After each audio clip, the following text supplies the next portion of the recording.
नमस्कार. आपण पाहतात जनतेचा आवाज. अकोले तालुक्यात सध्या कायदा सुव्यवस्थेचा मोठा प्रश्न उभा राहिला आहे. दिवसाढवळ्या अगदी उघडपणे आणि त्याही प्रोफेशनल पद्धतीने मटक्याचा धंदा सुरू असल्याची धक्कादायक माहिती समोर येत आहे. अकोले बसस्थानक परिसरातील एका फ्लॅटमध्येच मटक्याचा अड्डा सुरू असल्याचे बोलले जात आहे.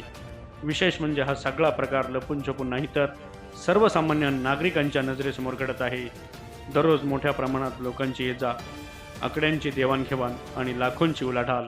मात्र प्रश्न असा आहे की हे सगळं सुरू असताना पोलीस यंत्रणा नेमकी काय करत आहे हे उघड्या डोळ्यांनी सगळं पाहूनही दुर्लक्ष केलं जात आहे.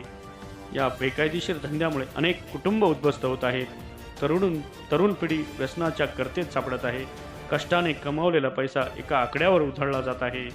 मटका चालतोय, दलाल मोकाट फिरत आहे, पण कारवाई कुठे आहे?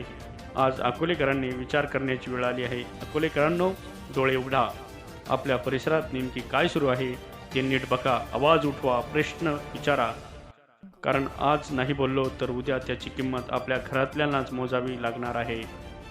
हा प्रश्न फक्त कायद्याचा नाही, हा प्रश्न समाजाच्या भवितव्याचा आहे. अकोलेतील मटका कधी बंद होणार? पोलीस प्रशासन कधी जागं होणार? एक सरकार झालेली ना 5-6-7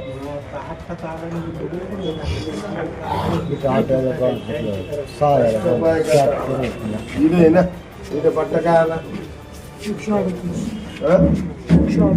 2 3